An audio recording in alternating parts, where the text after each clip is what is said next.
Buen día tenga toda la audiencia que nos sigue a través de las redes sociales. Hoy domingo, 13 de septiembre, estamos de vuelta con ustedes, gracias a Papá Dios, compartiéndoles un tiempo de ministración de la palabra, un tiempo de oración y un tiempo de cercanía con toda nuestra familia Torrefuerte, el Ministerio Apostólico Restauración y esos amigos que tenemos en Venezuela y en el mundo, gracias a este tiempo que Dios nos ha permitido vivir. Queremos continuar ministrando y compartiendo una palabra titulada ¿Qué he hecho con mi tiempo? Todo el mes es la palabra que estamos usando, dada por Dios, inspirada por Dios, para revisar un poquito cómo está nuestra entrega, nuestra devoción, nuestro compromiso, nuestra organización del tiempo que se nos ha dado, cómo lo estamos administrando para con Dios. Antes quiero orar por todas las personas que se conectan hoy. Recuerden que estamos los domingos a las 10 de la mañana y los días miércoles a las 6 de la tarde. Señor, quiero colocar en tus manos a toda la audiencia que nos sigue, que hace su esfuerzo, Señor, y ya para ellos es un hábito de estar con nosotros allí, del otro lado de las redes, los domingos a las 10 y los miércoles a las 6. Hoy, Señor, en esta oportunidad te pedimos que uses la palabra en estos minutos que utilizamos para hablar, para dirigirnos, para darnos respuestas, para darnos la palabra puntual que requerimos y sobre todo, Señor, que tu presencia pueda hacerse más real en la vida de esta enorme familia que está diseminada a lo largo y ancho del globo terráqueo. Pido que tu palabra, como lo dice el mismo texto, no vuelva vacía, sino que cumpla el propósito para lo que tú la has enviado. Gracias, mi Señor y mi Dios. Amén. Bien, ¿qué he hecho con mi tiempo? Vamos a retomar un poquito las palabras del apóstol Pablo, y él escribiendo en la carta de los Efesios y la carta también a los Colosenses. Hay dos citas allí, una la utilizamos el domingo pasado puntualmente y hoy la vamos a reforzar también. Efesios 5:16 dice: esto quiere decir que deben aprovechar toda oportunidad para hacer el bien, porque estamos en una época llena de maldad. Son las palabras del apóstol Pablo a la iglesia de Éfeso y tiene una aplicación muy fresca, muy actualizada para nuestros tiempos modernos. Pablo le dice a la iglesia de Éfeso que debemos aprovechar toda oportunidad. En la Reina Valera dice: debemos aprovechar el tiempo para hacer el bien. Ojalá que usted pueda hoy tomar esta palabra y degustarla, tomarla en su espíritu y decir: el tiempo debo aprovecharlo bien, no solamente para mi vida, sino también para ponerme al servicio de la bondad de Dios al resto de mis coterráneos. Y lo segundo dice: porque estamos en una época de maldad o llena de maldad. Pablo no se equivocaba, la época que vivía, y esta época nos atrevemos a decir que es una época más salpicada, más contaminada de maldad, más llena de dolor, de tanta desgracia a lo largo y ancho de nuestra tierra amada, y por eso tenemos nosotros que aprovechar bien los tiempos. La escritura a los Colosenses, en el capítulo 4, verso 5, el apóstol Pablo dice: compórtense con sabiduría ante los que no tienen fe, utilizando su tiempo de la mejor manera posible. Dos cosas también vemos allí. Uno, el apóstol Pablo nos llama a comportarnos con sabiduría, especialmente con aquellos que no tienen fe. Necesitamos modelar sabiduría, y la sabiduría pues tiene que ver con la forma, con la prudencia, con el tacto, ¿verdad? Con que me conecto con mis semejantes o con mi prójimo. Dice Pablo: utilizando el tiempo de la mejor manera posible. Si algo hay que administrar, es el tiempo. A manera de introducción, leía un filósofo americano decir en su escritura: el tiempo es el alma de la vida de la raza humana. El tiempo es el alma de la vida de la raza humana. Y yo suscribo ese pensamiento. Creo que el recurso más importante que tenemos los seres humanos es el tiempo. Es el activo más importante que debemos bien manejarlo, que debemos canalizarlo con humildad y con sabiduría. Hoy, el título ya lo dije, ¿qué he hecho con mi tiempo? Quiero regalarles unos 4 principios fundamentales para que veamos un poquito, sobre todo, cómo organizar, cómo planificar nuestro tiempo de tal manera que nuestra vida tenga provecho, en primer lugar delante de Dios, en segundo lugar delante de nosotros mismos y en tercer lugar delante de nuestro prójimo.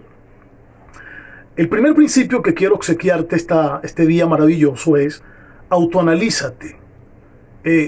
Específicamente, ¿cómo estás invirtiendo tu tiempo? Autoanalízate. Por allí, en el libro de Juan 14:31 y Marcos 6:31 al 32, también hay un pedacito en Lucas 5:29 y Juan 2:1, 2 y 12:2. Son citas a todos ustedes que son estudiantes del manual para hablarles de 3 aspectos de la inversión del tiempo y de este autoanálisis. Definitivamente, usted y yo necesitamos pararnos y hacer un análisis de cómo estamos administrando nuestro tiempo. Sin ánimo de equivocarnos, yo creo que en orden de prioridades lo más importante es cuánto de tu tiempo administras delante de Dios o con Dios. Lo pudiéramos llamar ahí, tanto en las citas que te di del Evangelio según San Juan, San Mateo y Lucas, los extractos, especialmente Juan 14:31, dice, para Jesús amar a Dios era lo más importante. Es una paráfrasis, ¿verdad? Y por eso se dedicó a cumplir con la comisión que Dios le había encomendado. Él mismo dijo, para que el mundo conozca que yo amo al Padre, así como el Padre me ha dado mandamiento de hacer, así yo hago. Jesús está claro y tiene como prioridad absoluta entender que su tiempo debe ser invertido en amar a Dios. Si tú me permites resumirte en estas 3 verdades que vamos a encontrar en estas citas bíblicas, hablando de autoanalizarnos, creo que tu prioridad debe ser dirigida hacia comprender que no hay nada más importante, más grande que tener un tiempo bien planificado de estar con Dios, de meditar en Él, de recogernos y permitirle a Él que nos haga esas valoraciones, que esa lupa, ese escaneo que Él sabe hacerle a los seres humanos. Por eso estos escritores del Evangelio, Mateo, Lucas y Juan específicamente, nos están mostrando que lo primero que hay que hacer para ponderar mi autoanálisis es saber cuánto amo a Dios. Si yo soy una persona que amo al Dios correcto, ahí estoy haciendo mi mayor inversión y por eso te lo pongo de primero para que tú lo veas allí a la cabeza de tu lista. Y lo segundo que debemos aprender en esta idea es que debemos amarnos a nosotros mismos. Si tú no defines y priorizas el amor hacia Dios y en segundo lugar el amor a ti mismo, cuánto te amas, cuánto te valoras, cuánto tiempo inviertes en ti. Recuerda que tú eres el recipiente de la presencia de Dios, tú eres un vaso, tú eres un instrumento, eres un vaso, sí. El templo, como lo dice la Escritura, en donde viene a vivir el Dios Santo. Somos hechura de sus manos, así lo dice la Biblia. Si no te valoras, si no te amas, si no te cuidas a nivel espiritual, si no te cuidas a nivel alimenticio, en tu dormir, en tus ejercicios físicos, en todas estas áreas, obviamente estás acortando los días y el tiempo que Dios seguramente tiene para que tú vivas bien, feliz y lleno de los propósitos que Él ha diseñado para ti. Entonces, amarte a ti mismo. Primero, amar a Dios. Segundo, amarte a ti mismo. Y en tercer lugar, amar al prójimo. Fíjate que está en el tercer lugar. ¿Por qué? Porque debe ser el orden correcto. Primero, amar a Dios. Segundo, amarme a mí mismo. Y tercero, amar a mi prójimo.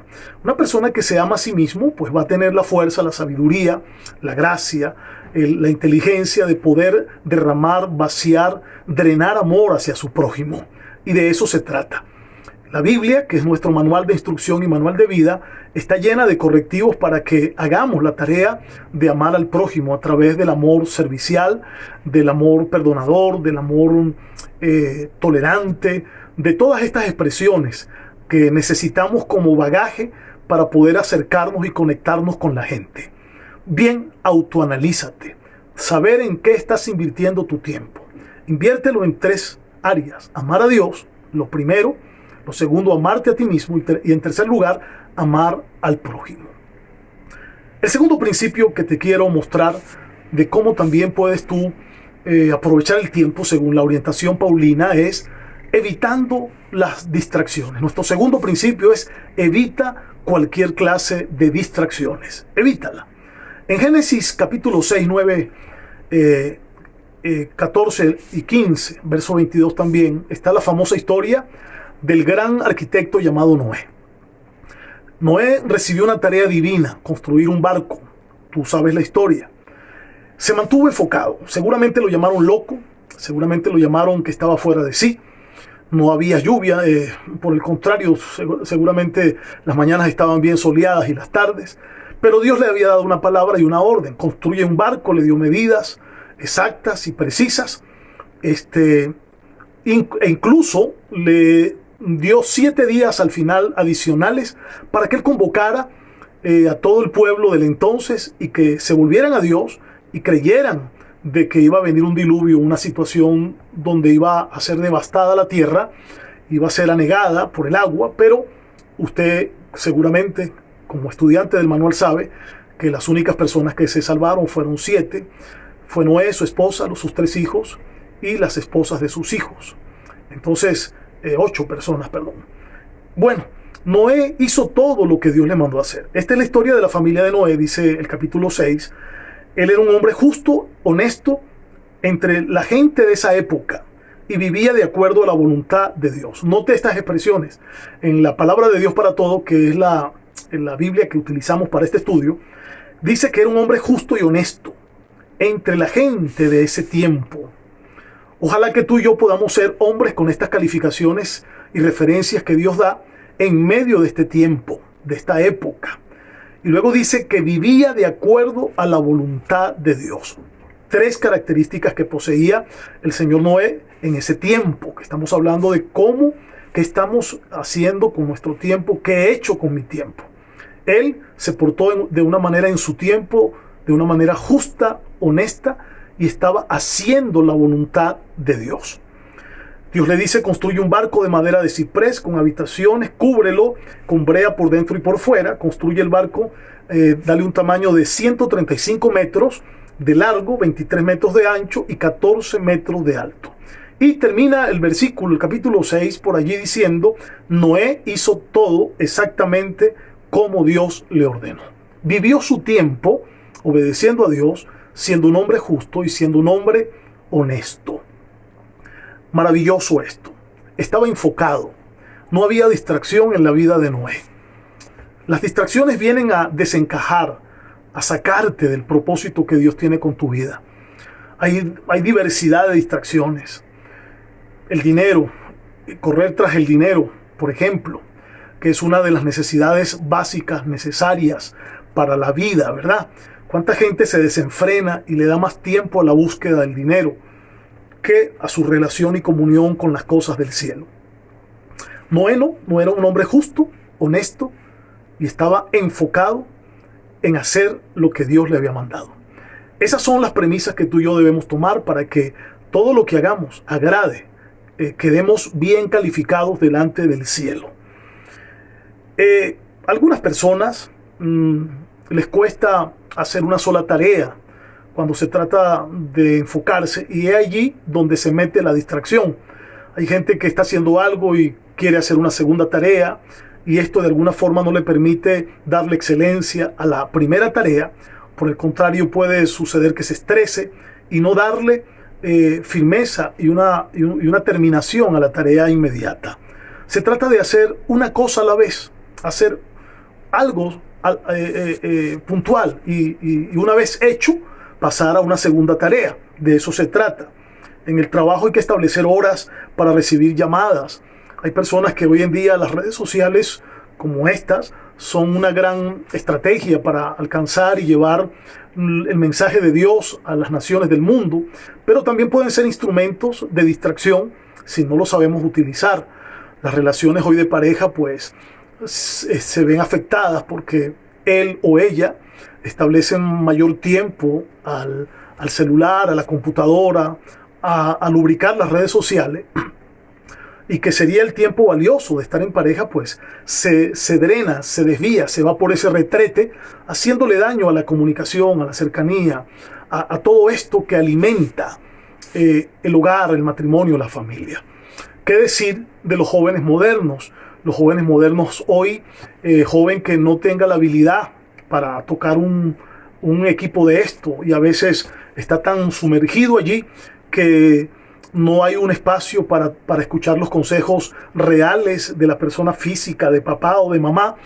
También no hay el tiempo para compartir en la mesa o en familia. Hay tantos elementos, ¿verdad?, que nos pueden generar distracción cuando se trata de vivir enfocado en lo que Dios nos establece. Así que, bueno, cuidemos esas tareas. Es hacer una tarea a la vez y esperar que las otras, una vez terminadas, podamos continuar. De eso se trata. Entonces, evitar cualquier tipo de distracción que nos haga daño. Ahí lo vimos entonces. Noé vivió enfocado, honesto, justo y haciendo la voluntad de Dios en su tiempo. Y de eso se trata, que tú y yo estemos enfocados en nuestro tiempo y podamos hacer la voluntad de Dios en esta época. El tercer principio que quiero obsequiarte tiene que ver con un principio maravilloso que lo hemos denominado: debes diferenciar lo urgente de lo importante. Aprender a diferenciar lo urgente de lo importante. En Lucas 10:38, Jesús viene de camino y se para en un pueblo, en una ciudad llamada Betania. Ahí tiene 3 amigos. Tiene a sus amigos Lázaro, María y Marta.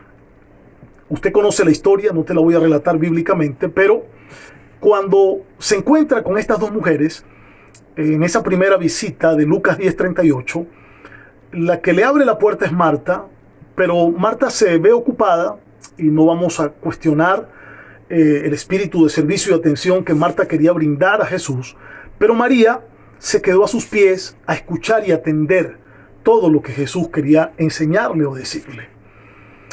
Los comentaristas y los estudiosos de la materia dicen que Marta se dedicó a una urgencia que no era del todo mala, pero que no le dio mayor relevancia a lo más importante que estaba aconteciendo. María, por el contrario, entendía que lo más importante que estaba sucediendo era estar en la presencia de Jesús. Y María, como una sagaz y sabia mujer, dijo: yo voy a aprovechar el máximo esta conversación, este conversatorio, estos consejos venidos nada más y nada menos que de la boca de nuestro Señor Jesús. Alguien dice que ¿cuándo algo se vuelve urgente? Bueno, cuando se descuida algo importante. Nunca descuidemos lo que es importante. Las cosas importantes hay que hacerlas en su tiempo, en su mesura, en su medida, para que no se vuelvan urgentes y compliquen situaciones. Marta estaba atendiendo cosas urgentes, pero repito, lo más importante estaba sucediendo en la sala, cuando María pudo discernir y quedarse con el maestro. Ojalá que tú y yo podamos ser personas que atendamos o diferenciemos lo importante del urgente y caminemos por allí. Hay una famosa fábula en internet hablando de las piedras en el frasco o el frasco de piedra. No sé si te acuerdas, colocar primero las piedras grandes y después comenzar a meter las pequeñas, o las más medianas, las más pequeñas y luego las más chiquititas. Bueno, de eso se trata, ¿no? De saber qué es lo más importante y poder calificarlo. Para tu vida, para mi vida, lo más importante después de amar a Dios es amarnos a nosotros mismos, como te dije, y en tercer lugar, servir a nuestro prójimo hasta donde nos sea posible y que Dios nos permita. Entonces muchas veces estamos llenos de pequeñas cosas urgentes, arenilla, cosas muy pequeñas, que no nos deja lugar para realmente las cosas de mayor importancia, las piedras grandes. Tratemos entonces de atender las cosas de mayor importancia. Ahí te dejo ese consejo para que tú lo medites en casa con tu familia. En cuarto lugar y último, planifícate. Planifícate. La Biblia está llena de planificación de tapa a tapa. En Éxodo, es uno de los libros primeros de la Biblia, En el capítulo 18 vas a encontrar una de las maravillosas historias de planificación que la Biblia te puede vender. El capítulo 18, verso 13, comienza una narrativa interesante. Dios, a través de Jetro, el suegro de Moisés, le dice: estoy viendo que estás haciendo muchos esfuerzos tú solo, te estoy viendo que te agotas rápidamente, que estás muy cansado, que estás atendiendo a mi pueblo por la mañana, por la tarde, y es necesario que te planifiques. Estoy parafraseando la idea. Planifícate, le dijo. Primero, hazte de un equipo que te ayude. Ese equipo tiene que tener algunas características, tienen que ser veraces, virtuosos. Le da como 4 características importantes. Luego, los asuntos fáciles, ellos los van a atender, pero tú vas a calificar los asuntos y te vas a quedar con los asuntos difíciles. Note, Dios le estaba diciendo: planifícate. Debes aprender a planificarte. La Biblia está lleno de ello. Si quieres un segundo ejemplo bíblico, léete los 12 o 13 capítulos del libro de Nehemías y vas a encontrar al príncipe de la planificación, a Nehemías. Nehemías planificando cómo iba a reconstruir la ciudad, cómo iba a devolverle las instituciones a esa ciudad maravillosa que había sido quemada y consumida por el fuego. Ahí estaba un gran estratega de la planificación, el señor Nehemías. Tú y yo, y la Biblia nos invita y nos emplaza a que vivamos de una manera planificada. Vivir planificado no significa que nos falte fe. De hecho, fe tiene un capítulo de planificación. La fe hay que planificarla. Lo que voy a hacer, lo que quiero lograr, debo planificarlo. Una vez que lo tengo escrito, elaborado en una agenda virtual o escrito, una vez que lo tengo ya memorizado, analizado, con las observaciones pertinentes, con los asesores ya con los consejos establecidos, voy a la acción, voy a orar. Señor, mira, este proyecto lo pongo en tus manos. Señor, esta situación que llevo a cabo, una vez que esté en maqueta, te la quiero colocar en las manos, de tal manera que tú pongas tu sello de aprobación y tu sello de respaldo. De eso se trata. Planifícate. Aprende a planificarte a corto, a mediano y a largo plazo. No confíes solamente en tu cabeza. Hay momentos donde se nos olvidan las ideas. Lleva una agenda, echa mano de planificadores, de listas, calendarios. Hay virtuales y también los hay físicos. Hazlo de esa manera. Hay muchas herramientas. Por ejemplo, está Google, que es una herramienta que usamos ya la mayoría en el mundo, calendarios, Trello, Evernote y libretas. Todo esto son recursos modernos que tú y yo podemos echarle mano para nuestra planificación. Toma nota de todo. Es mejor tener un lápiz corto que una memoria larga. Un lápiz corto te va a permitir escribir la idea. Y de repente se te puede olvidar, pero baja tu libro de nota, tu agenda, a donde apuntaste a aquella idea y seguro vas a encontrar la idea. Y Dios va a traerle luz, brillo, y de ahí, ¿por qué no?, el gran proyecto de vida que puede reflotar tu ministerio, tu empresa, tus metas, aquellos objetivos que te has trazado. Bueno, algunos consejos finales, ya a manera de conclusión, para que evaluemos un poquito cómo aprovechar el tiempo según la orientación del apóstol Pablo. Ahorra tiempo evitando desplazarte por todas partes. Echemos mano de la tecnología. Ya hoy tenemos delivery, o sea, la comida nos puede llegar a casa y eso nos da un tiempo de holgura para invertirlo en otras tareas. Ya podemos pagar nuestros servicios básicos de casa en los países normales, no tanto Venezuela, pero en los países normales, servicios de agua, luz, teléfono, internet, televisión por cable. Ya todo eso se puede pagar a través de la internet, desde la comodidad de la oficina de tu hogar. Y eso puede darte un margen de tiempo para que lo inviertas en otras tareas de mayor importancia. Bueno, planifica tus menús semanales, eso también los puedes hacer, de tal forma que no solo la comida, sino la ropa que vas a utilizar. Cada día que tú puedas tener, mañana me voy a colocar esto, y lo dejas ya organizado, de tal forma que no pierdas tiempo y no te llenes de mal humor o te irrites peleando con tu esposa o con tus hijos. ¿Quién me movió esto? ¿Quién me movió aquello? Eso suele suceder. Cuando hay planificación, las cosas salen lo mejor que se pueda. La planificación elimina toda improvisación. Vemos en la vida, tanto a nivel ministerial como a nivel empresarial, los errores de la improvisación. ¿Por qué? Porque no se planifica. No nos sentamos antes a buscarle las cuatro esquinas al cuadrado y poder establecer con criterio de análisis, ¿verdad?, lo que queremos hacer con excelencia para Dios. Bueno, ahí te dejo esas sugerencias para que tú puedas armonizarla en tu espíritu. ¿Qué he hecho con mi tiempo? Por favor, estas ideas te las voy a repetir para que las pongas en tu espíritu. Lo primero, autoanalízate, ya te lo dije. Lo segundo, evita toda distracción. Lo tercero, tiene que ver con diferenciar lo urgente de lo importante. Y lo cuarto, planifícate. Padre, quiero orar por todas las familias que se conectan en esta mañana preciosa con esta palabra. Siempre te pedimos consejos sencillos que nos sean funcionales y prácticos para el desarrollo de la existencia de nuestra vida. Que esta palabra haya sido puntual y que encaje perfectamente en el espíritu de todos los que la reciben. Te lo pido, Señor, en el poderoso nombre de Jesucristo, tu Hijo amado. Amén y amén. Los miércoles a las 6 de la tarde y los domingos a las 10 de la mañana estamos aquí junto a ti, de la mano con Dios, tratando de simplificar la palabra y colocarla en tu espíritu de tal forma que te sea funcional. Gracias por estar ahí, que la bendición de Dios arrope tu vida el día de hoy, tus negocios, tu familia, estas metas que a partir de este primer día de la semana, hoy domingo, estás por acometer, que Dios vaya delante, amparando, cuidando, protegiendo y proveyendo todo lo que tú necesitas. Nos vemos con el favor de Dios en nuestra próxima entrega. Feliz día para toda la familia.